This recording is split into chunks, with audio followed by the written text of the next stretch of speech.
Assalamualaikum warahmatullahi wabarakatuh. Salam sejahtera untuk kita semua. Saudara mahasiswa, selamat datang di pembelajaran modul 1 mata kuliah umum Bahasa Indonesia dengan materi Santun Bahasa.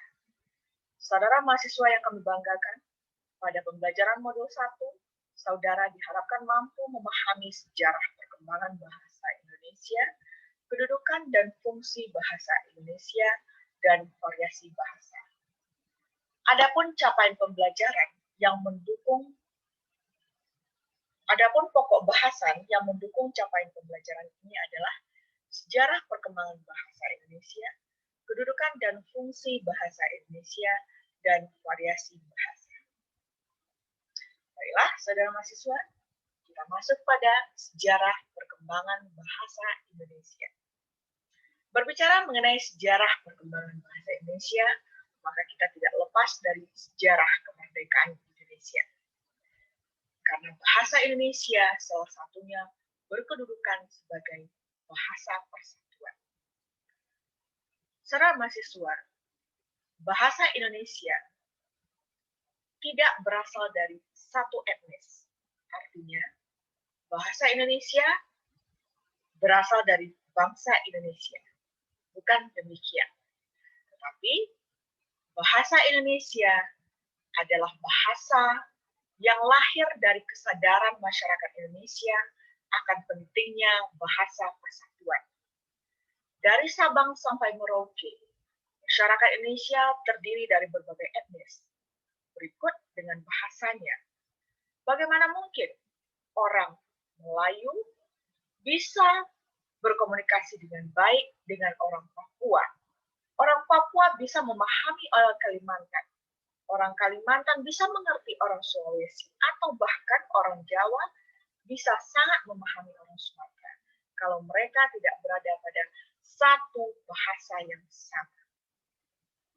Nah, bahasa Indonesia berasal dari bahasa Melayu yang diresmikan melalui Sumpah Pemuda pada tanggal 28 Oktober 1928. Apakah bahasa Indonesia sama dengan bahasa Melayu? Tidak. Bahasa Melayu hanyalah cikal bakal lahirnya bahasa Indonesia. Bahasa Indonesia terus berkembang seiring dengan perkembangan masyarakatnya. Oleh karena itu, bahasa Indonesia secara matematis dikatakan berasal dari BM tambah BD tambah BA. BM bahasa Melayu, BD bahasa daerah, seluruh daerah yang ada di Indonesia, dan BA bahasa asing.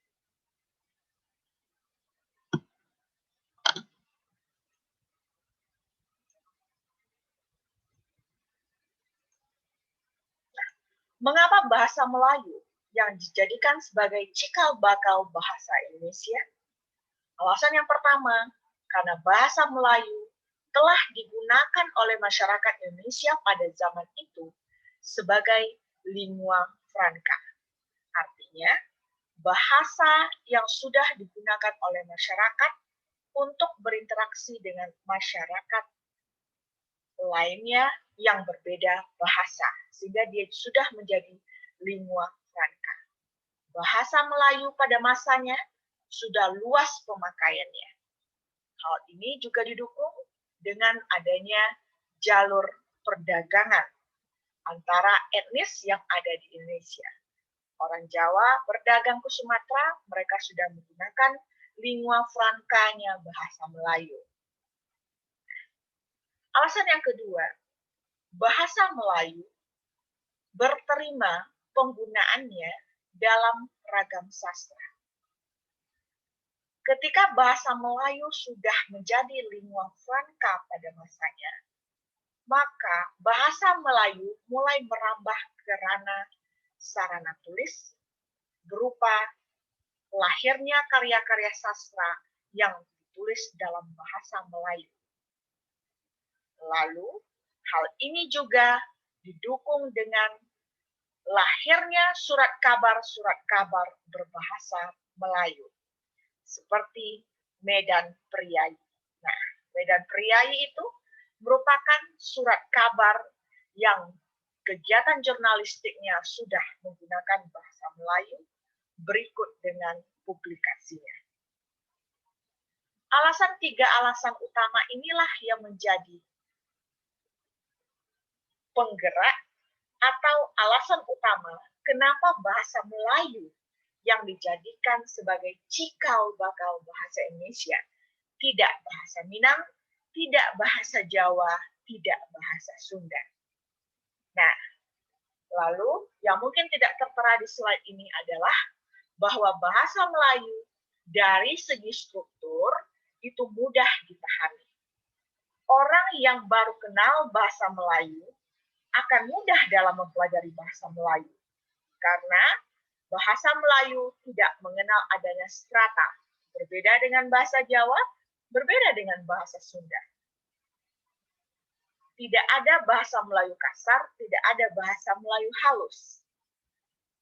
Nah, kenapa dikatakan bahasa daerah dan bahasa asing juga menjadi penyumbang dalam bahasa Indonesia?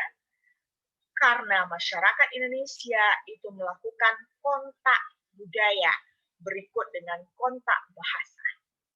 Jadi ketika suatu budaya masuk, kemudian diterima oleh masyarakat Indonesia, maka tidak bisa melepaskan kosakata yang dibawa oleh budaya itu.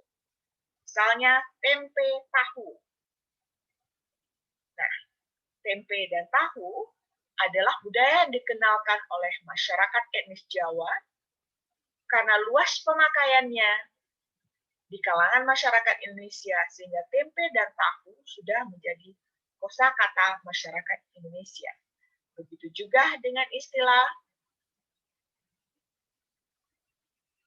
bahasa asing yang tentu saja kalau ada padanannya dalam bahasa Indonesia akan dicarikan dulu padanannya. Seperti unggah, upload, menjadi unduh, download, upload menjadi unduh, unggah, lalu minimarket, kita tidak menyebutnya pasar kecil, supermarket, kita tidak menyebutnya pasar besar. Nah, demikian. Sejalan dengan sejarah perkembangan bahasa Indonesia, saudara mahasiswa, kedudukan bahasa Indonesia juga tidak lepas dari sejarah kemerdekaan Indonesia itu. Kedudukan pertama dari bahasa Indonesia adalah sebagai bahasa nasional. Artinya, bahasa Indonesia telah digunakan oleh masyarakat Indonesia untuk mempersatukan diri. Lalu, setelah bahasa Indonesia itu berkedudukan sebagai bahasa nasional, barulah bahasa Indonesia memiliki kedudukan sebagai bahasa negara. Jadi kalau ditanyakan, kenapa bahasa Indonesia kedudukannya lebih awal dibandingkan kedudukannya lebih awal sebagai bahasa nasional dibandingkan sebagai bahasa negara? Jawabannya adalah karena kesadaran masyarakat Indonesia akan pentingnya bahasa persatuan jauh lebih awal dibandingkan dengan anugerah kemerdekaan yang didapatkan oleh masyarakat Indonesia. Sejarah mencatat bahasa Indonesia sebagai bahasa nasional itu sudah dikukuhkan pada tanggal 28 Oktober 1928. Sementara sebagai bahasa negara, bahasa Indonesia itu baru mendapatkan kedudukannya setelah Indonesia merdeka tahun 1945. Nah, jadi, sebagai bahasa nasional, bahasa Indonesia itu memiliki fungsi. Begitu juga sebagai bahasa negara, bahasa Indonesia juga memiliki fungsi. Secara umum, sebagai bahasa nasional, bahasa Indonesia berfungsi sebagai bahasa persatuan yang menyatukan seluruh bangsa, etnis, suku di Indonesia. Sementara sebagai bahasa negara, secara umum bahasa Indonesia digunakan dalam urusan kenegaraan dan pemerintahan. Nah, untuk fungsi yang lebih khusus, saudara bisa memahaminya melalui modul mata kuliah. Lalu, Topik yang ketiga yang perlu kita kuasai adalah variasi bahasa. Di beberapa literatur dinamakan ragam. Apakah ragam sama dengan variasi? Iya. Variasi bahasa sama dengan ragam bahasa. Yang namanya variasi tentu tidak satu. Yang namanya ragam tentu juga tidak satu. Lalu samakah bahasa dan variasi bahasa? Kalau ada dua orang yang baru bertemu, yang satu berbahasa Nias, yang satu lagi berbahasa Minang, apakah mereka akan saling mengerti? Tentu saja tidak, karena mereka berada pada kode yang tidak sama. Lalu, jika seorang berasal dari Payakumbuh, bertemu dengan seorang yang berasal dari Batu Sangkar di sebuah kota, katakanlah Padang. Lalu mereka menjalin komunikasi, yang satu berbahasa Minang dialek Payakumbuh, yang satu lagi berbahasa Minang dialek Batu Sangkar. Mungkinkah mereka saling memahami? Mungkin. Nah, atau dua orang mahasiswa bertemu dalam kelas mata kuliah umum bahasa Indonesia. Yang satu berasal dari Medan, Sumatera Utara, dan yang satu lagi atau seorang lagi berasal dari Padang, Sumatera Barat. Mereka saling berkomunikasi. Orang Medan berbahasa Indonesia dialek Medan yang kental sekali. Begitu juga dengan orang Padang berbahasa Indonesia dengan dialek Padang. Apakah mereka akan saling paham? Bisa. Mereka akan saling paham karena mereka menggunakan bahasa yang sama, yaitu bahasa Indonesia. Bagus. Jadi, berbeda antara bahasa dan variasi bahasa. Apakah saudara sudah bisa membedakan mana yang bahasa, satu bahasa, mana yang variasi? Lalu, kalau begitu, apa itu variasi? Variasi mengacu kepada satu bahasa yang terdistribusi dalam beberapa varian, dilihat dari pemakai dan pemakaiannya. Jadi kalau satu bahasa didistribusikan menjadi beberapa varian, misalnya dilihat dari geografisnya, akan ada bahasa Indonesia dialek Medan, bahasa Indonesia dialek Padang, atau bahasa Indonesia dialek Ambon. Biasanya ketiga daerah ini terlihat dialeknya. Nah, itu. Lalu bagaimana yang dikatakan satu bahasa? Bagaimana yang dikatakan variasi bahasa?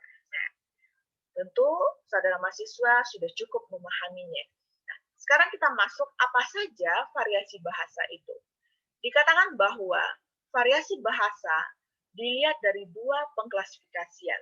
Pertama, dari segi pemakai, yang kedua, dari segi pemakaiannya. Dari segi pemakai, yang pertama, dari segi pemakaian atau pokok persoalan atau profesi, atau disebut juga dengan register. Lalu, variasi dari segi keformalan atau sikap penutur. Variasi dari segi sarana, variasi bahasa dari segi pendidikan penutur, dan variasi bahasa dari segi gangguan berbahasa.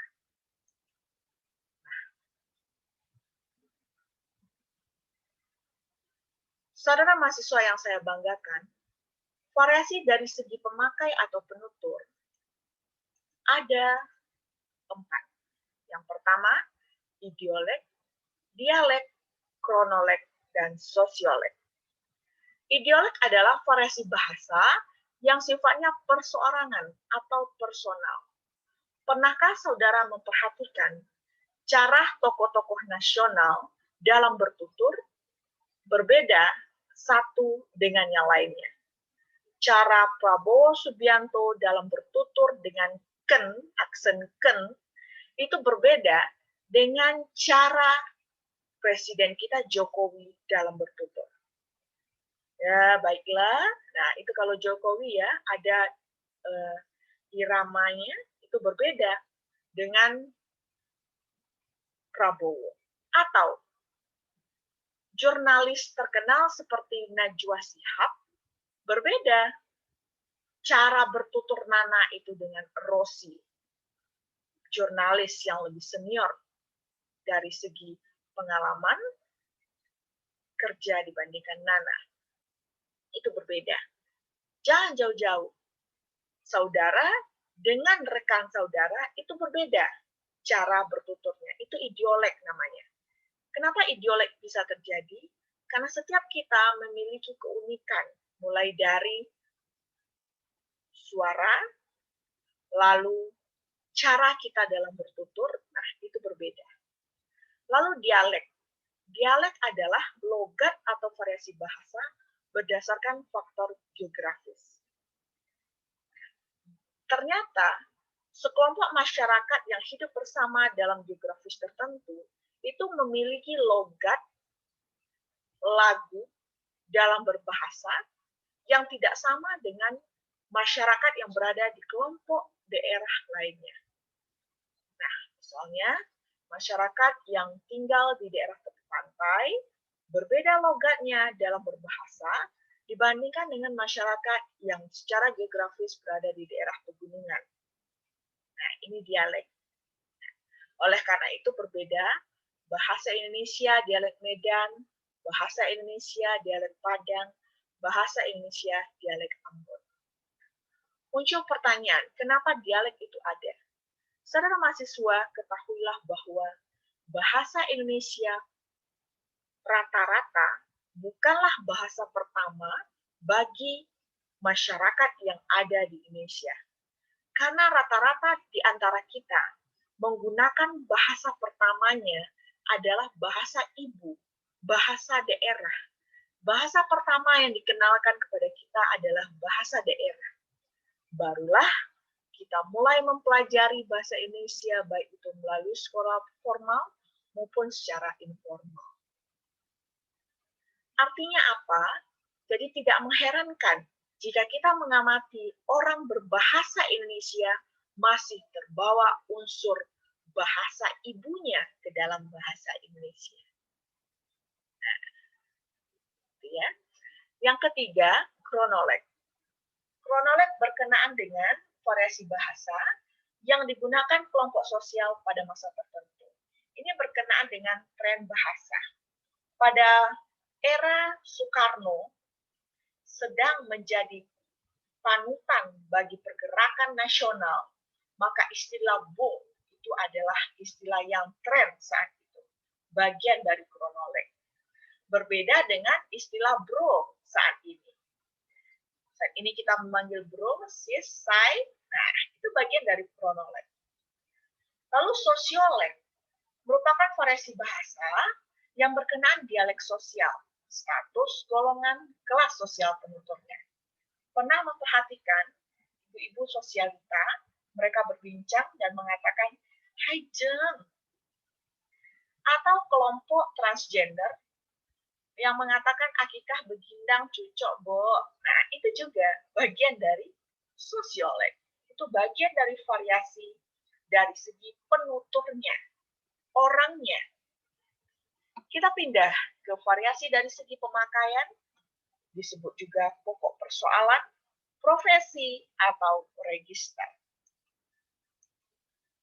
Variasi bahasa ini didasarkan dengan bidang pemakaiannya. Saudara mahasiswa, tentu saudara memahami bahwa setiap bidang pokok persoalan atau profesi itu memiliki tujuan yang tidak sama. Sastra, jurnalistik, pertanian, militer, pendidikan, dan lainnya itu berbeda tujuannya. Oleh karena itu, variasi bahasanya turut mengikuti berbeda. Bidang sastra, tujuannya apa? Memberikan hiburan dan nilai pendidikan dan nilai-nilai kehidupan bagi yang bisa sampai pada nilai-nilai itu. Jurnalistik, itu mendidik pembaca atau mengarahkan pembaca untuk bersikap kritis dan berpikir kritis. Beda lagi dengan pertanian. Beda lagi dengan militer yang singkat dan tegas. Beda lagi dengan pendidikan yang tidak bisa meninggalkan unsur pedagogi. Nah, oleh karena itu, variasi bahasanya menjadi berbeda. Orang yang bisa memahami variasi bahasa dengan baik, maka dia akan cermat dalam menggunakan variasi itu sesuai dengan bidangnya, sesuai dengan pokok persoalannya. Kalau misalnya P.D. Baik mengatakan dalam novel Dylan, Milea menjalin kasih dengan Dylan, Milea mencintai Dylan, maka pembaca tidak akan merasakan bagaimana romantisme antara Dylan dan Milea. Lalu dikatakan, jangan rindu, rindu itu berat. Nah, ini bagian dari sastra. Berbeda dengan jurnalistik, kalau dikatakan mahasiswa di padang demo, maka orang tidak terpancing untuk berpikir kritis. Mahasiswa bergejolak, tolak Omnibus Law. Nah, itu misalnya. Ini bagian dari jurnalistik. Berbeda lagi di militer, berbeda lagi di bidang pendidikan. Ini dilihat dari segi pemakaian, pokok persoalan, atau profesi. Saudara mahasiswa yang kami banggakan, variasi bahasa dilihat dari segi keformalan atau sikap penutur, maka kita akan berjumpa dengan 5 variasi. Ada ragam beku, ragam baku, ragam usaha, ragam santai, dan ragam akrab. Ragam beku atau frozen itu sifatnya kaku, tidak mengikuti perkembangan ejaan yang ada. Meskipun ejaan terus berubah, tetapi ragam beku tetap konsisten dengan teks aslinya. Sue Karno. Nah, itu katakanlah nama. Teks sejarah seperti Undang-Undang Dasar dan Proklamasi, meskipun masih menggunakan ejaan lama OE, tetapi masih dipertahankan demi kesakralan.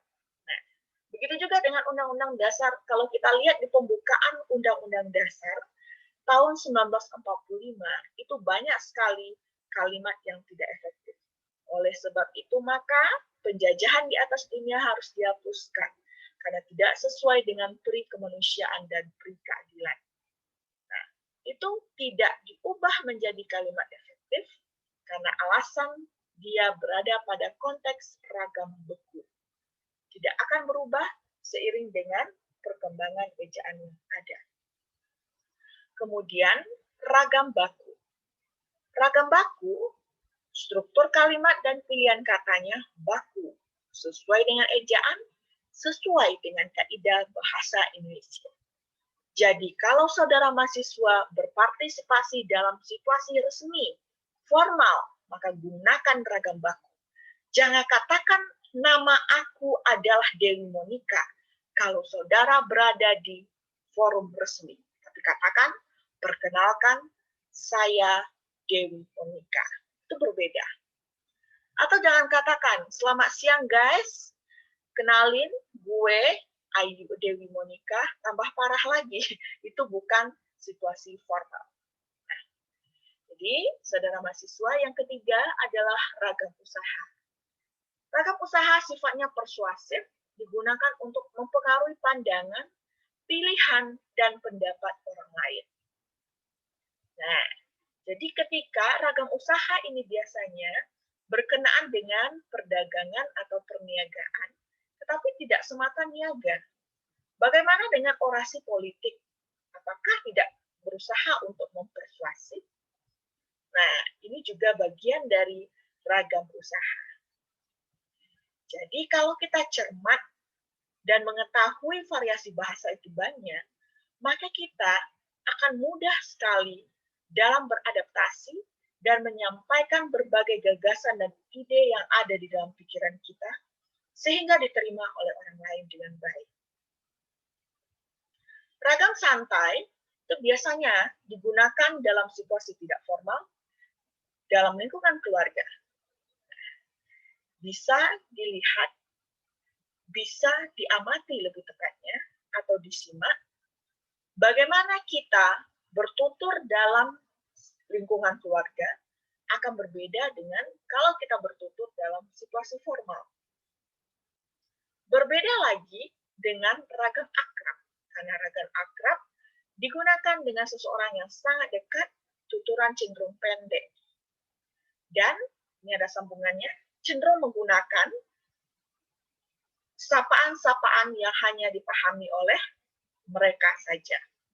Nah, misalnya, saudara dengan teman satu kosan sudah tinggal bersama lebih dari 6 semester, sudah saling kenal, sudah merasa seperti saudara atau satu dengan yang lainnya saling melengkapi.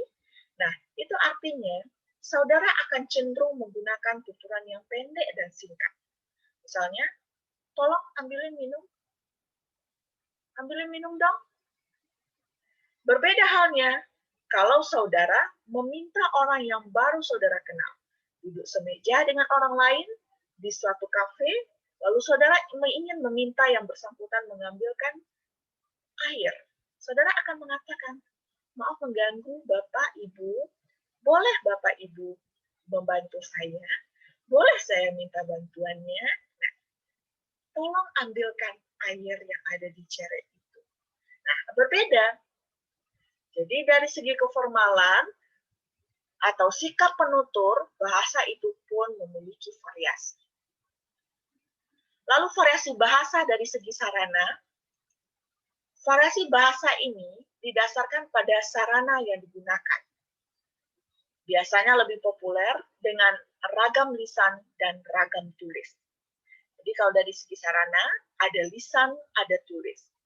Hal ini relevan dengan komunikasi langsung dan tidak langsung. Kalau lisan kita akan langsung, sarananya tuturan. Kalau kita tidak langsung, itu tulis, sarananya aksara, tulisan. Nah, berbeda. Kalau dalam ragam lisan, kita hadir dalam tuturan itu. Kalau dalam ragam tulis, kita tidak hadir, tapi diwakili oleh tulisan yang kita tulis.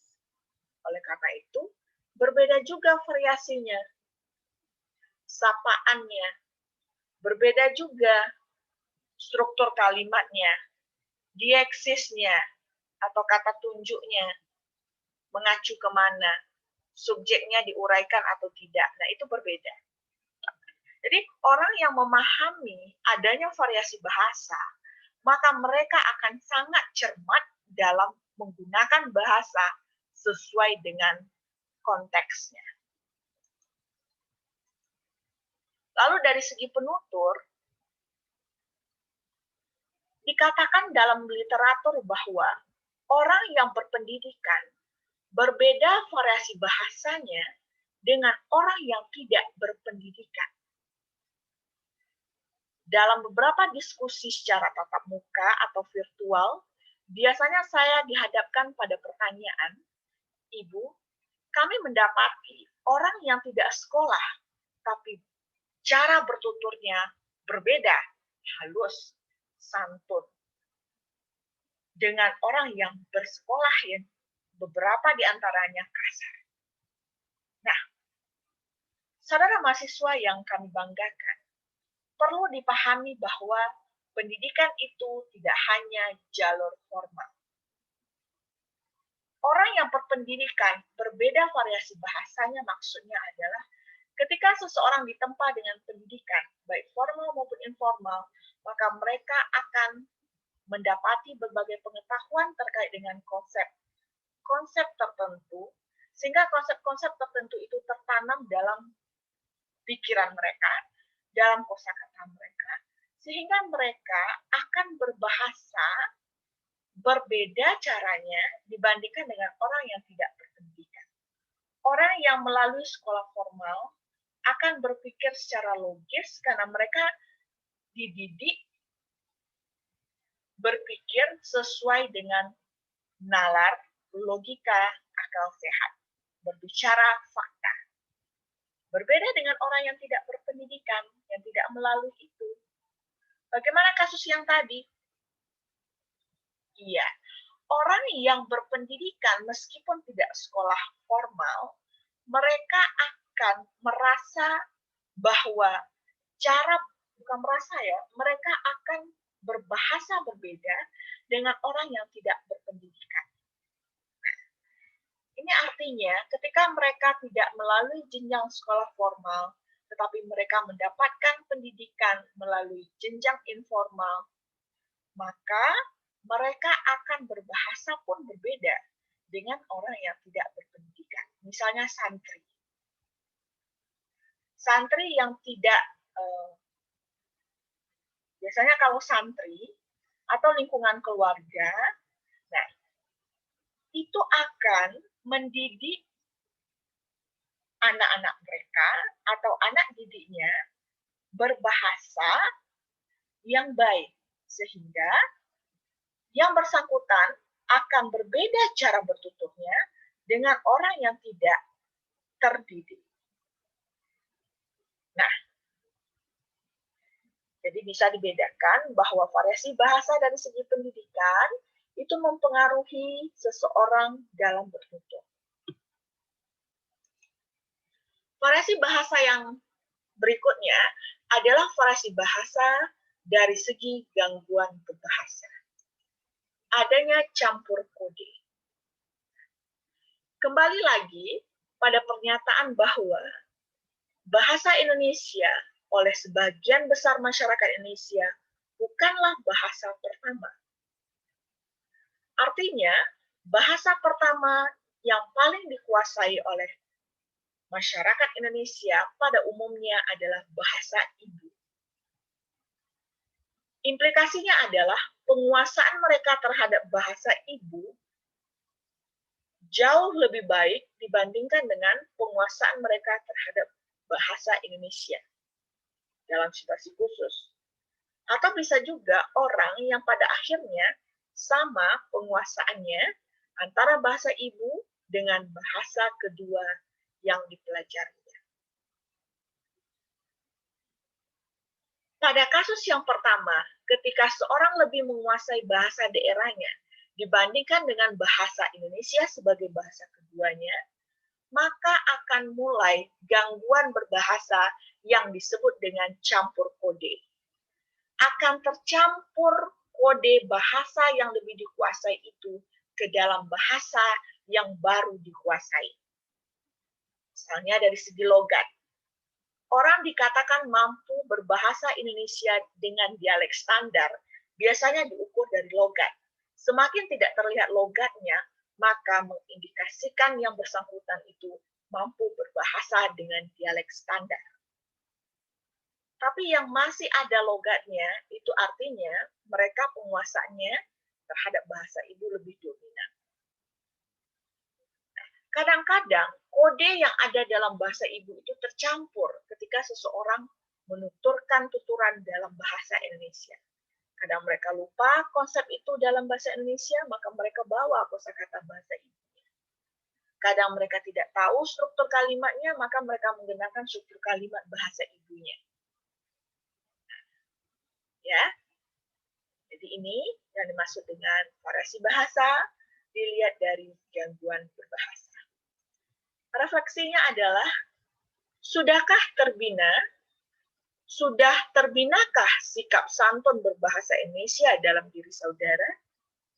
Sudah banggakah saudara menggunakan bahasa Indonesia?